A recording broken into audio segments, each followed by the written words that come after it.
Hello बच्चों, मैं Chandrika Atre new Catholic mission school Jhabua से। आज हम पढ़ रहे हैं स्पर्श की पाठ्य पुस्तक से लेसन है हमारा आज मीरा।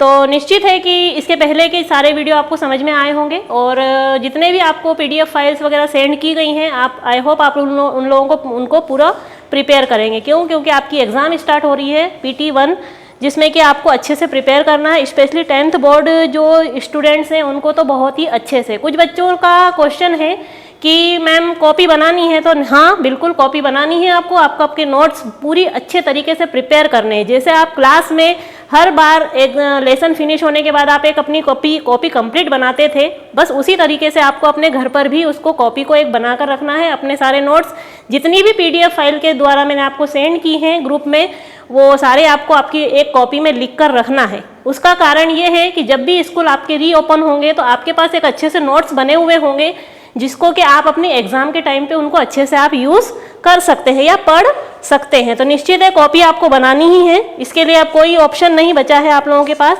तो अब आज हम स्टार्ट कर रहे हैं मीरा। इसमें श्री कृष्ण जी के बारे में बताया गया है। मीरा उनकी बहुत अनन्य भक्त है और उन्हें अपने पति रूप में पाने का उन्होंने काफ़ी कुछ प्रयास किया, उनकी भक्ति की। और थोड़ा सा हम मीरा के बारे में अगर परिचय पढ़ें तो मीरा का जो जीवन था काफ़ी दुखों में कटा। मतलब बचपन से लेकर आने वाले जितने भी समय उनके बीते वो सारे दुखों में बीते। तो ये आपको आपके पैराग्राफ में लेसन जहाँ आपका स्टार्ट हो रहा है वहाँ पर कुछ आपको इसकी पाठ प्रवेश में मीरा के बारे में थोड़ी सी जानकारी दी है। उसको मैं आपको नहीं पढ़ रही हूँ, आप अपनी सेल्फ स्टडी से उसको रीड करिएगा, काफ़ी ईजी भाषा में है वो। तो आज हम शुरू कर रहे हैं मीरा के पद। उसमें सबसे पहले हम कुछ शब्दार्थों को जानेंगे। क्योंकि जब तक हमारे पास शब्द का अर्थ नहीं होता है हम उस पंक्ति की व्याख्या नहीं कर सकते हैं। तो यहाँ पर आपको दिख रहे हैं कुछ जन यानी भक्त, मीर यानी भीर यानी दुख दर्द है, लाज यानी इज्जत, चीर यानी साड़ी, कपड़ा। वैसे चीर शब्द का यहाँ पर मैं आपको बताऊँ कपड़ा होता है, लेकिन इस पंक्ति में चीर शब्द को एक साड़ी के रूप में दिखाया गया है। नरहरि एक नरसिंह जी का अवतार हुआ था ईश्वर का। शरीर यानी शरीर, गजराज यानी हाथियों का राजा एरावत, कुंजर यानी हाथी, काटी यानी मारना, लाल गिरधर यानी श्री कृष्ण और महारी यानी महारी। तो ये तो कुछ शब्दार्थ हुए। अब हमारे यहाँ पर हमारी अब व्याख्या शुरू हो रही है। पंक्ति में पढ़कर आपको बता रही हूँ। मीरा का जो पहला पद है, हरि आप हरो जनरी भीर, द्रौपदी री राज लाखी आप बढ़ायो शरीर, भगत कारण रूप नर हरि धरियो आप शरीर, बुढ़तो गजराज राखियो काटी कुंजर पीर, दासी मीरा लाल गिरधर हरो मारी भीर। प्रसंग प्रस्तुत। अब प्रसंग और संदर्भ ये आपको एग्जाम में आना नहीं है, मैं अभी से आपको क्लियर कर दूं, क्योंकि 10th बोर्ड एग्जाम के पेपर में इस तरह का कोई क्वेश्चन नहीं बनता है कि आपको संदर्भ प्रसंग सहित पंक्तियों की व्याख्या करना है। लेकिन ये हमको इसलिए तैयार करना है कि हमें लेसन समझना है। तो निश्चित है हम इसको एक पाठ्य पुस्तक स्पर्श से लिया गया है। इसकी पद की कवित्री मीरा है। इसमें कवित्री ने श्री कृष्ण के भक्त प्रेम को दर्शाया है और स्वयं की रक्षा ने अपने भक्त को बचाने की उसमें गुहार लगाना यानी पुकारना या प्रार्थना करना। तो यहाँ पर हम व्याख्या कर रहे हैं। इस पद में मीरा श्री कृष्ण के भक्त प्रेम का वर्णन किया गया। अब निश्चित है हरि आप हरो जनरी भीर, मीरा कह रही है कि हे श्री कृष्ण, हे ईश्वर, आप अपने भक्तों का दुख हरो। द्रौपदी ने राज रखी आप बढ़ाया क्यों, किस प्रकार से। अब मीरा ने श्री कृष्ण के सामने कुछ प्रश्न रखे हैं कि आपने अपने जितने भी भक्त हैं, अब यहाँ पर 2-3 भक्तों का उन्होंने उदाहरण दिया है, भगवान को याद दिलाया है कि आपने जैसे अपने इन भक्तों की रक्षा की है, जैसे उनके पुकारने पर आप तुरंत चले गए थे, तो वैसे मैं भी आपकी एक भक्त हूँ और मेरे भी दुखों का आप निवारण कीजिए। क्योंकि मीरा का भी जीवन काफ़ी पारिवारिक संतापों और दुखों में बीता है ना। बहुत सारा उनका कहना चाहिए कि हमेशा कुछ न कुछ उनके सामने विपदाएं, दुख और पूरा जीवन दर्द में बीता। तो यहाँ पर श्री कृष्ण के शरण में जाने पर और उनसे अपनी दुख दूर करने का उन्होंने अपनी प्रार्थना की है। तो यहाँ पर द्रौपदी की कैसे आपने रक्षा की थी, आपको पता ही होगा एक हमारे पौराणिक कथाओं के अनुसार कि जब द्रौपदी का चीरहरण हो रहा था, यानी दुशासन दुर्योधन की सभा में जब दुशासन को यह कहा गया कि द्रौपदी की साड़ी उतारिए, और जिस तरह से जैसे ही द्रौपदी ने मन ही मन ईश्वर को पुकारा, श्री कृष्ण को पुकारा कि तुरंत ईश्वर प्रकट हुए। ये आपने कई बार कई पिक्चरों में या सीरियलों में ये सीन आपने देखा होगा कि कैसे ईश्वर आ जाते हैं, श्री कृष्ण आ जाते हैं और दुशासन साड़ी खींचता चला जाता है और द्रौपदी की साड़ी बढ़ती ही चली जाती है। अंत में वो थक जाता है परंतु द्रौपदी की साड़ी खत्म नहीं होती है। तो ये सब किसकी कृपा से हो रहा था? द्रौपदी की लाज किसने बचाई? श्री कृष्ण जी ने बचाई। तो यहाँ पर जैसे ही उन्होंने पुकारा, श्री कृष्ण ने तुरंत उनको बचाया, उनकी विपदा को दूर किया। दूसरी पंक्ति में भगत कारण रूप नर हरि धर्यो आप शरीर, यहाँ पर भी एक नरसिंह जी का अवतार लेकर आपने अपने भक्त प्रहलाद को बचाया। ऐसा मीरा का कहना है कि आपने जब प्रहलाद के पुकारने पर तुरंत नरसिंह जी का अवतार लिया और उसे भी आपने बचाया। थर्ड लाइन में बुढ़तो गजराज राखियो काटी कुंजर पीर, यहाँ पर एक हाथियों के राजा ऐरावत, गजराज जिनको कहा जा रहा है वो ऐरावत है, उनको बचाया मगरमच्छ से। तो निश्चित है जब आप अपने इन तीनों भक्तों के पुकारने पर तुरंत उनकी मदद के लिए पहुंच रहे हैं तो मैं भी एक आपकी भक्त हूं और आप मुझे भी बचाइए। तो दासी मीरा लाल गिरधर हरो म्हारी भीर, मतलब हे गिरधर, हे श्री कृष्ण, ये मीरा भी आपकी दासी है, सेवक है, भक्त है, तो आप मेरे भी दुखों को दूर कीजिए।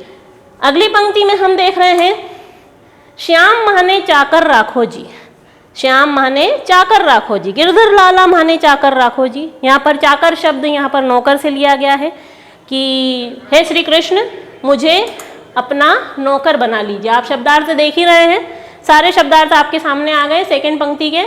श्याम माने श्री कृष्ण, चाकर माने नौकर, रहस्यु यानी रहकर, नित माने हमेशा, दर्शन यानी दर्शन, जागीरी यानी साम्राज्य जो भी जिस राजा का फैला हुआ होता है वो, कुंज माने सकरी जो गलियां होती हैं उसके बारे में बताया है, पीताम्बर यानी पीले वस्त्र, धेनु माने गाय, बारी माने बगीचा, पहर माने पहन कराना, तीरा माने किनारा और अधीरा यानी व्याकुल होना। हम इसकी व्याख्या देखें तो वही संदर्भ प्रसंग सहित व्याख्या है। अब हम इसकी थोड़ी सी व्याख्या करते चलते हैं। श्याम माने चाकर राखो जी, गिरधर लाला माने चाकर राखो जी, चाकर रस्यु बाग लगास्यु निसुर दर्शन पास्यु। यहाँ श्री कृष्ण से मीरा अपने आप को उनकी सेवा के लिए हाजिर करना चाह रही हैं और कह रही हैं कि आप मुझे अपना नौकर बनाकर रख लीजिए। क्या होगा अगर नौकर बनाकर रख लेंगे श्री कृष्ण अगर मीरा को? उससे मीरा का कहना है कि मैं उठते बैठते आपके दर्शन कर लिया करूंगी, मेरा रात दिन आपके समीप बीतेगा, जो कि मैं आपकी अनन्य भक्त हूँ। ईश्वर अगर मेरे निकट रहेंगे तो मुझे आगे आने वाले समय में कोई दुख नहीं छुएगा। चाकर रस्यु बाग लगास्यु, अगर मैं आपके घर नौकर बनकर रहूंगी तो मैं आपके लिए बाग बगीचे लगाया करूंगी, है ना, और उठते बैठते उसमें आपके मैं दर्शन कर लिया करूंगी। बिंद्रावनरी कुंज गलिन में गोविंद लीला गास्यु, वृंदावन, वृंदावन यानी वृंदावन जहाँ श्री कृष्ण का धाम है, वहाँ की कुंज गलियों में यानी सकड़ी गलियों में, वहाँ पर मैं आपके भजन गाया करूंगी, आपकी महिमा का गुणगान करती रहूंगी उन गलियों में। चाकरी में दर्शन पास्यु सुमरण पास्यु खर्ची, आपकी जब मैं नौकरी करूंगी तो मैं उसमें आप जो मुझे दर्शन देंगे, आपकी चाकरी करने से मेरा पहला फायदा क्या होगा कि मुझे आपके दर्शन हो जाएंगे, मेरे अंदर जितने भी दुख दर्द हैं वो समाप्त हो जाएंगे। भाव भगिती जागीरी, और मैं आपकी जो ये भक्ति करूंगी, दिन रात आपके दर्शन करूंगी, आपका सुमिरन करूंगी, तो इससे आपका और साम्राज्य फैलेगा।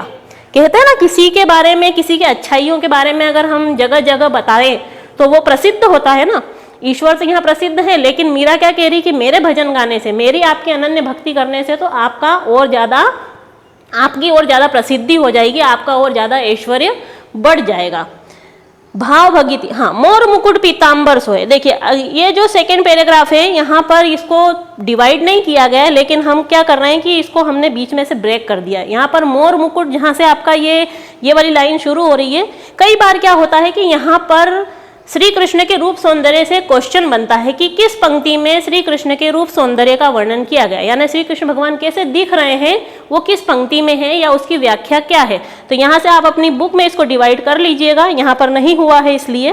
तो मोर मुकुट पीताम्बर सोहे गले बेजंती माला, यहाँ श्री कृष्ण के भव्य रूप, शोभा और उनके सुंदर रूप का वर्णन किया गया। क्या कह रही मीरा? मोर मुकुट पीताम्बर सोहे, पीताम्बर यानी पीला वस्त्र, मेरे श्री कृष्ण भगवान ने मोर का मुकुट पहन रखा है और उनके वस्त्र कैसे हैं? पीले हैं।